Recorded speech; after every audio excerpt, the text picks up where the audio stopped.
une première mi-temps qui était peut-être un petit peu acquise hein, donc, à l'équipe de la Guinée. Mais après 34 minutes de jeu, on a vu l'Algérie revenir. Et bien sûr, après ce but, il y a eu 4 occasions hein, franches hein, pour les Guinéens avant de voir l'Algérie réagir et marquer ce but. Bah, effectivement, il a tout à l'heure avec Majid Bougra, il a si bien dit, il avait dit, je l'avais dit avec l'entame de la rencontre, il ne faut pas oublier que dans ce mois sacré du mois de Ramadan. Excusez-moi Rachid, je pense qu'il va y avoir un changement. Hein. Je pense que, imminent. Voilà. C'est Bentaleb qui va sortir. Ouais. Voilà, il a été pris, il a été touché à la cheville. On espère que ça soit beaucoup plus de peur que de mal, hein, donc, mais on ne prendra pas de risque certainement du côté. Je pense que c'est Taider qui va le remplacer. C'est Safir Taider qui va faire son entrée. Mais à partir de là, je l'ai dit tout à l'heure, je vais revenir un petit peu sur le cas, puisque vous avez posé une très bonne question. C'est que dans l'entame, il y avait l'impact physique, on l'avait dit, et puis il l'a si bien dit, à l'africaine. Allez, on va dire, ce n'est jamais facile. Et puis, comme cause, même si ce n'est pas justifié à 100%, les ressources énergétiques de l'organisme, bien sûr, de chacun de ces joueurs de nos sélections et tous les joueurs, bien sûr, musulmans qui sont dans ce sacré mois de Ramadan. Vous savez, ce n'est jamais facile de jouer une rencontre juste après le jeûne. Donc c'est vrai, c'est pas facile, je le dis, je le redis. Et puis il faut une certaine adaptation. Et puis on l'a vu avec le temps et au fil du temps, cette équipe nationale commençait à prendre le dessus sur cette équipe guinéenne, même si c'est vrai que la dominance n'est pas assez importante, puisque sur le plan technique, il y a plein de déchets parce que l'impact physique prime dans cette rencontre. Et on voit sur cette action, sur cette dernière action de Bentaleb qui vient. Bah oui, bien sûr, il y a de l'engagement. Bien sûr, il y a énormément d'engagement. Allez, Safir Taider qui va faire son entrée en remplacement donc de Bentaleb, sorti sur blessure, alors que il y a au moins 4 joueurs qui sont à l'échauffement côté algérien avec Sofiane Ferrouli. Il y a également, allez, je ne les vois pas très bien de loin, mais ils sont 4-5 Boudebouz. Et puis Zefen, je pense, qui sont à l'échauffement côté algérien. Allez, 50e minute de jeu, toujours un but à 0. La Guinée qui redémarre pareil qu'en première mi-temps. Hein. Beaucoup de pressing, beaucoup d'engagement physique.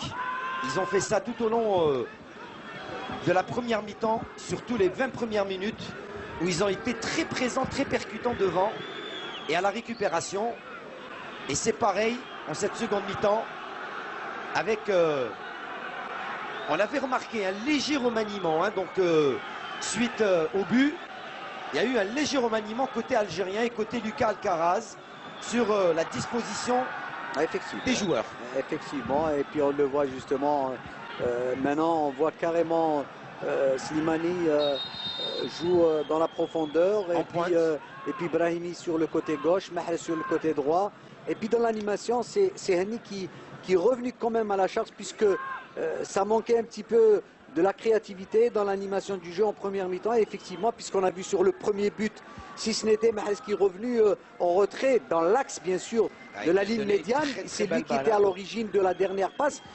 Ça pour vous dire que je pense qu'il a été un petit peu attiré par cette initiative et cette intention Alcaraz en voyant cette idée de mettre quelqu'un dans la créativité pour essayer d'alimenter cette ligne d'attaque dans les meilleures et de mettre dans les meilleures conditions les attaquants de notre sélection. Et allez, on avait vu également ce beau tacle du jeune Attal devant le diable, hein, donc le numéro 12 Bangoura El Khali. Et ballon qui est en faveur de Raïs Boulhi, le long dégagement. Allez, il va chercher Islam Slimani. Allez, ils ont le contre favorable pour l'instant les Algériens. Islam qui n'arrive pas à reprendre ce ballon. Allez, Riyad Mahrez à la récupération du ballon. Allez, il s'appuie pour le jeune Safir Taider, pardon, qui a pris tout son temps. Allez, c'est récupéré. Safir Taider, encore une fois. Safir Taider, il est fauché, il y a coup franc. Il y a un beau coup franc dans l'axe pour l'Algérie. Allez, s'il y aura Mahrez, Brahimi, Taider, ce sont 3 bon frappeur et pourquoi pas Hani également. Hein, donc Moi, je qui pense frappe que, très oui, bien. bien sûr, non, c'est vrai, mais Il je y a pense même que... Roulem qui est monté hein, pour... Mais je pense que dans ce registre, je pense que Mahrez, il est le mieux. Et du pied gauche. Hein. Bah oui, bien sûr. C'est pour un gaucher. Même si peut-être Roulem aussi. Il Taider a, aussi. Il est en Taider discussion, aussi. on le voit, il est en discussion Oui, avec bien Mahrez. sûr, mais je pense que moi, j'ai peut-être. Allez, vous allez me dire que j'ai une certaine préférence, c'est Mahrez, puisqu'il est très adroit peut-être dans ce registre. Mais bon. Allez, on va voir quelle ça a été, reste toujours, quelles sont les décisions, puisque généralement, c'est l'entraîneur. C'est l'entraîneur qui choisit. C'est à l'entraînement qui sont préparés. ils sont préparés Mais peut-être. et on voit qu'il y a du monde. Alors, Ouais. En tout cas, messieurs, prochain changement du côté. C'est Slimani, je pense. Hein. Non. c'est Je Farouli parle qui de lance. l'équipe. Ah, Guinéenne. Voilà, Guinéenne. de l'équipe guinéenne. En tout cas, c'est le numéro 20, Kamara Aboubakar Demba. Et aussi le numéro 7, London Guy Michel. Allez, En tout double cas, il se changement. prépare. Double changement. On ne sait pas quand, mais ça sera dans quelques instants. peut-être. Et si j'ai Eh dit, pardon, Wassila, si j'ai Oui. dit Slimani, c'est beaucoup plus, c'est par rapport à son manque de compétition et je pense qu'il ne pourra jamais terminer cette rencontre. Allez, attention au coup franc. On verra. Taider, Mahrez face au ballon. Qui va se charger de transformer cette balle? Allez, Riyad Mahrez, et ça passe au-dessus. C'était bien enveloppé et dommage, c'était pas cadré. C'était bien tenté. Ces balles arrêtées, Rachid Malek, on en parle souvent dans le football. On utilise rarement hein, donc ces balles arrêtées. Mais quand on a de bons frappeurs, quand on a de bons joueurs, autant en profiter un maximum hein, de ces balles arrêtées qui ont leur pesant d'or dans un match.